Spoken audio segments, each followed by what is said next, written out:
Welcome to CRB 9 news. దేశ ఆర్థిక వ్యవస్థ వృద్ధి రేటు 8.8% ఉండగా ఆంధ్రప్రదేశ్ రాష్ట్ర ఆర్థిక వృద్ధి రేటు 10.5% దాటిందని, ఇది తెలుగుదేశం పార్టీ పాలనలో సాధ్యమైందని తిరువూరు ఎమ్మెల్యే కొలికపూడి శ్రీనివాసరావు పేర్కొన్నారు. దురదృష్టం ఏంటంటే చంద్రబాబు నాయుడు గారు ముఖ్యమంత్రిగా పనిచేసిన ప్రతిసారి అన్ని ప్రాంతాల్లో అన్ని రంగాల్లో అంతకుముందు జరిగిన అభివృద్ధి కన్నా ఎంతో ఎక్కువ అభివృద్ధి జరిగిన మళ్ళీ ఎన్నికలు వచ్చే నాటికి ఆ అభివృద్ధి చెప్పుకోలేకపోవటం వల్ల ఓడిపోయిన సందర్భాలు ఇంతకుముందు చూసాం. దాదాపు 15 నెలల క్రితం కూటమి ప్రభుత్వం అధికారంలోకి వచ్చే నాటికి ఆంధ్రప్రదేశ్ ఆర్థిక పరిస్థితి అగాధంలో ఉందన్న విషయం వైసీపీ వాళ్ళు కూడా ఒప్పుకున్నారు.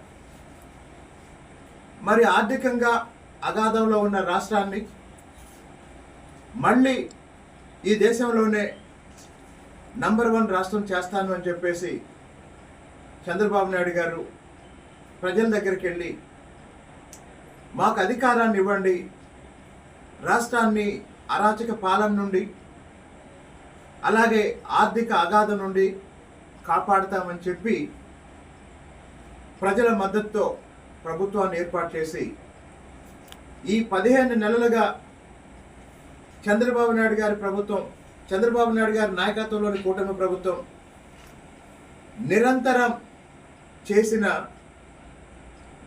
శ్రమ ఫలితంగా ఈరోజు 2025-26 ఆర్థిక సంవత్సరం 2025-26 ఆర్థిక సంవత్సరం మొదటి త్రైమాసిక ఫలితాలు, ఫస్ట్ క్వార్టర్ అంటారు బిజినెస్ భాషలో, మొత్తం ఆర్థిక సంవత్సరంలో ఒక ఆర్థిక వ్యవస్థ ఎలా పనిచేసిందో ప్రతి 3 నెలలకు ఒకసారి మదింపు చేస్తారు. 2025-26 ఆర్థిక సంవత్సరం అంటే ఏప్రిల్, మే, జూన్ మొదటి త్రైమాసిక ఫలితాల్లో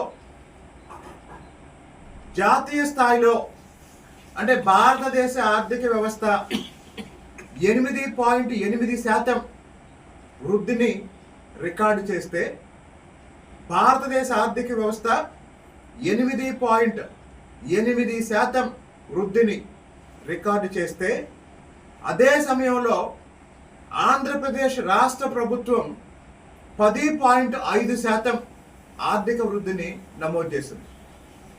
అంటే ఈ దేశ సగటు వృద్ధి రేటు 8.8% అయితే, ఆంధ్రప్రదేశ్ రాష్ట్రం అప్పుల అగాధంలో ఉన్న రాష్ట్రం, నిన్నటి వరకు అరాచక పాలన చూసిన రాష్ట్రం ఇప్పుడు డబుల్ డిజిట్ గ్రోత్ రేటుతో, 2 అంకెల వృద్ధి రేటుతో 10.5% వృద్ధి రేటుని నమోదు చేయటం అనేది చంద్రబాబు నాయుడు గారికి మాత్రమే సాధ్యమయ్యే పని.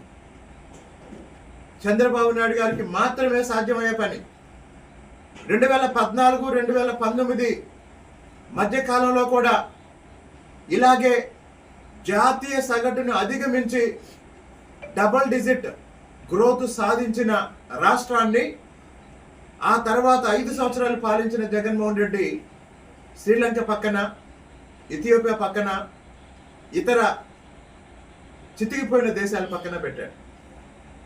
చంద్రబాబు నాయుడు గారు ఎప్పుడు ముఖ్యమంత్రి అయినా ఆంధ్రప్రదేశ్ ఆర్థిక వ్యవస్థ గురించి మాట్లాడుతూ సింగపూర్ పక్కన పెట్టాలంటారు, అమెరికా పక్కన పెట్టాలంటారు, అభివృద్ధి చెందిన జపాన్ పక్కన పెట్టాలంటారు. మరి ఈరోజు ఈ 10.5% వృద్ధి రేటు ఎలా సాధ్యమైందో ప్రజలందరూ ఆలోచించి, జగన్మోహన్ రెడ్డి ఇంట్లోంచి బయటికి రాకుండా విమర్శలకు మాత్రమే వీడియోలు తయారు చేసి పెడుతున్నాడు. బయటకు వచ్చి ప్రెస్ మీట్ కూడా కాదు, ఆయన ఇంట్లో కూర్చొని నలుగురిని పిలుచుకొని వీడియోలు తీసి బయటికి పంపిస్తున్నాడు. మరి ఈ 10.5% ఎలా సాధ్యమైందో ఈజ్ ఆఫ్ డూయింగ్ బిజినెస్ గురించి మాట్లాడిన చంద్రబాబు గారు ఇప్పుడు స్పీడ్ ఆఫ్ డూయింగ్ బిజినెస్ గురించి ఏం చేస్తున్నారో ఎవరన్నా వైసీపీ నాయకులు చర్చకు వస్తే కూటమి ప్రభుత్వం తరపున నేను ఆ చర్చలో పాల్గొని జగన్మోహన్ రెడ్డి గారికైనా ఆయన పార్టీ నాయకులకైనా రాష్ట్రంలో కూటమి ప్రభుత్వం నాయకత్వంలో జరుగుతున్న ఆర్థిక అభివృద్ధి గురించి చెప్పడానికి సిద్ధంగా ఉన్నాను. ఈ గణాంకాలే సాక్ష్యం. ఇది తెలుగుదేశం పార్టీ తయారు చేసిన గణాంకాలు కాదు, కేంద్ర ప్రభుత్వ సంస్థలు తయారు చేసిన నివేదికలు. జాతీయ వృద్ధి రేటు 8.8%, ఆంధ్రప్రదేశ్ వృద్ధి రేటు 10.5%.